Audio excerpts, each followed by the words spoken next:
Good evening, everyone. I hope you've all enjoyed your dinners, and more importantly, the connections and conversations shared at your tables this evening. I'd like to offer you a warm welcome to the 2025 Mitchell Institute Gala. I'm excited for what's in store, and I am certain you will find this evening inspiring. My name is Christina Lemieux, and 30 years ago, I became one of the first Mitchell Scholars in 1995. I come from Cutler, which is a beautiful fishing village in Downeast, Maine, with a population of approximately 500. And to put that in context, there are more people here tonight than in my hometown.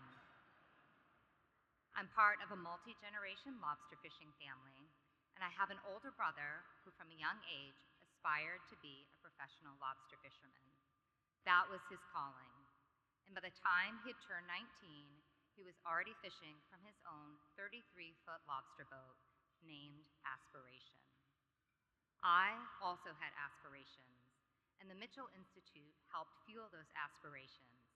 It provided not only financial support, but also affirmation that I could belong at Colby College just like my brother could belong in the lobster industry. And for me, that hits the heart of what the Mitchell Institute offers hardworking Maine students: validation of their aspirations and a helping hand so they can achieve them. And the support and validation given to these students has a ripple effect on their families, their communities, and the entire state of Maine.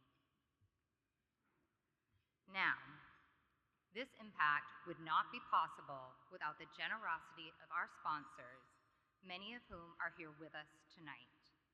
We are fortunate to have nearly 60 of our sponsors here with us, beginning with our lead event sponsor, Central Maine Power.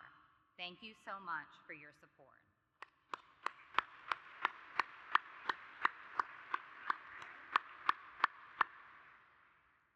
Our platinum sponsor is Back Bay Tower.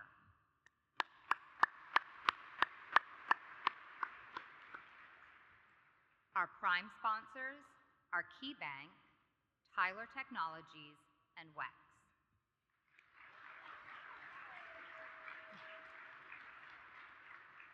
Our leadership sponsors are Fluid Imaging Technologies, Norway Savings Bank, Unum, Hancock Lumber, the Zonenberg family, and Robert and Diane Kilroy.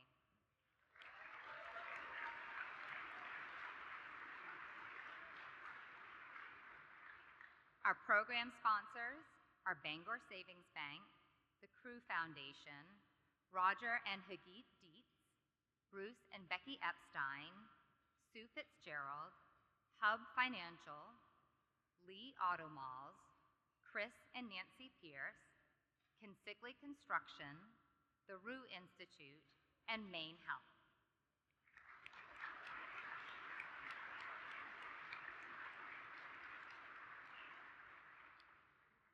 Additionally, thank you to our many table sponsors, all of whom are listed on the screen and in your program. Finally, we are deeply grateful for the support of various vendors who provide us with discounted or free services to help make this evening as successful as possible, including Frame Strategies, who crafted the beautiful videos for our program, Little Snoring Cottage Florals, One Stop Event Rentals, Nothing Bunt Cakes, which is a really great name, Headlight Audio Visual, Polychrome Collective, Chatham Candy Manor, Transform It, Brick South, and the amazing team at Blue Elephant Catering. Now, before we continue with this evening's program, I want to remind you that after our final remarks tonight, we invite you to stay for a post-event reception. It's a chance to connect more with the wonderful community we have gathered here, and to cheers to 30 years of the Mitchell Scholarship. Now, I'd like to share my story with you. As I mentioned, I come from Cutler, which is a picture-perfect lobster fishing village in one of the most remote parts of Maine.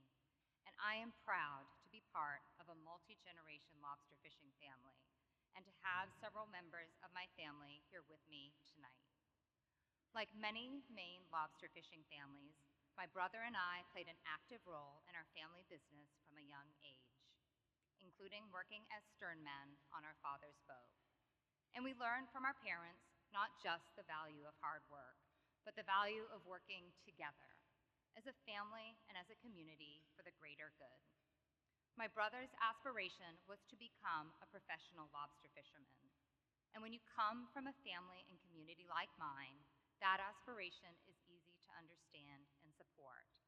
I also had aspirations, and by my senior year at Washington Academy, I had an academic record that opened the door to several leading liberal arts colleges. But the concept and cost of attending a college like Colby was a real stretch for me, financially and culturally. While my parents supported me as best they could, I also had to take out every student loan I could and apply for scholarships. When I was awarded one of the first Mitchell scholarships, it felt like more than financial support. It felt like recognition of my potential, rooted in an understanding of the community and culture that shaped me. I felt seen, not just as a student, but as a stern man who had worked long days on a lobster boat, knew the meaning of hard work, and carried quiet ambitions that didn't always fit the mold. It reassured me that my background and aspirations could coexist and that I could belong at Colby and in the corporate world just like my family could belong in the lobster industry. And I really did belong at Colby. It was the perfect place for who I was and where I wanted to go. My family had given me the best start in life. My time at Colby gave me the extra skills and connections a small town girl like me needed to chase big dreams. Colby taught me to think critically, communicate eloquently, and carry myself with confidence. Colby also gave me countless connections and cherished friendships, including my best friend Maxine, who's been by my side these last 30 years and who I'm grateful to have here tonight. Now, attending Colby was a dream in itself, but it was one of many I wanted to pursue. Another aspiration I had was to study abroad, and my time at Colby and Mitchell Scholarship gave me the confidence to apply and then spend a life-changing semester studying at Oxford University. I also gained the confidence to pursue and complete an internship at Mass General Hospital the summer of my senior year. And that was just the beginning. With my family in the audience and Senator Mitchell as the commencement speaker, I graduated from Colby College, summa cum laude, in May of 1999. Now, the late 1990s, for those of us here who are old enough to remember, were pretty much the Wild West of the World Wide Web. And by 1999, we were approaching peak dot-com boom. And I was in awe of the new digital economy that was unfolding on the West Coast, and I aspired to be part of it. So I moved west to San Francisco, carrying with me the confidence to make it happen. It didn't happen right away. It took a few months, a lot of persistence, and it even took a serendipitous meeting between my father and a global executive in Cutler Harbor, which is an amazing story for another time. But by the turn of the millennium, I had found my footing and was building a career in branding and advertising for a range of companies, from retail to tech. The skills and relationships I built in San Francisco soon paved the way for another opportunity to help run the global advertising for Intel at my company's headquarters in New York City. Building brands on a global scale and delivering business outcomes for markets ranging from Brazil to the United Kingdom, India, and China eventually unlocked another opportunity to live and work on the other side of the Atlantic in London. And there, I've had the privilege of advising a variety of global brands, from British Airways and Airbnb to Ford, Four Seasons Hotels, Jaguar, and Gillette. My career has been deeply fulfilling. It leans into my strengths, pushes me in all the right ways, and it keeps expanding in directions I once only dreamed about. Along the way, I've gotten married and become a mom to 3 wonderful children, although in some pictures it can appear like I have 4 kids.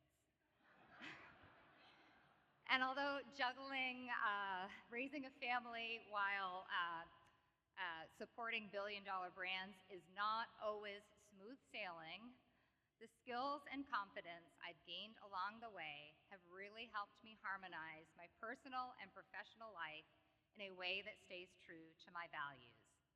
And the Mitchell Institute has been there to support me along the way.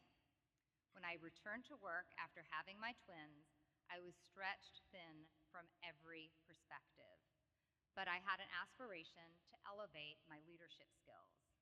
The Mitchell Institute supported me with a fellowship. I used it to take a non-executive director course, and it's helped me expand my professional scope, from advising my industry on the impact of AI to serving on the board of the Mitchell Institute, giving me a chance to give back to an organization that's helped shape my life. While I continue to be based in London, my heart and hands remain rooted in my Cutler family, the lobster industry, and the state of Maine. As I mentioned, I serve on the Mitchell Institute Board of Directors, where I help lead the marketing committee, and also offer perspective as a person who knows what it feels like to be in need of a Mitchell Scholarship. I am beyond proud of how my family's lobster business has prospered over the last 30 years, and to be able to now witness 3 generations of Lemieux working side by side as seasoned lobster fishermen and skilled boat builders. And when we're back in Maine, my family and I are right there beside them, partaking in everything from fishing and buoy painting to lobster boat racing. It's a legacy I'm honored to be part of and which anchors me wherever I am. Through the years, I've combined my expertise in branding and lobster fishing to help support the Downeast Lobstermen's Association, contribute articles to the Bangor Daily News and Maine Lobster Community Alliance, and even publish a book about Maine lobster fishing, another aspiration of mine and a way to honor my family's heritage and my Downeast community, the place I'll always call home. I hope sharing my story with all of you demonstrates how life-changing the Mitchell Institute is to hardworking Maine students. It enables them to realize their aspirations, giving them access to education, leadership opportunities, and a network of people who are there to help them succeed. Along the way, it strengthens families, communities, and the state of Maine. As Senator Mitchell said at my Colby graduation, real fulfillment comes from striving for an objective that helps others and is greater than your own self-interest. If you believe, as I do, that everyone deserves a fair chance to succeed, then investing in the Mitchell Institute is a worthwhile objective. Thank you for being here tonight to help level the playing field for more Maine students so they can go as far as their hard work and aspirations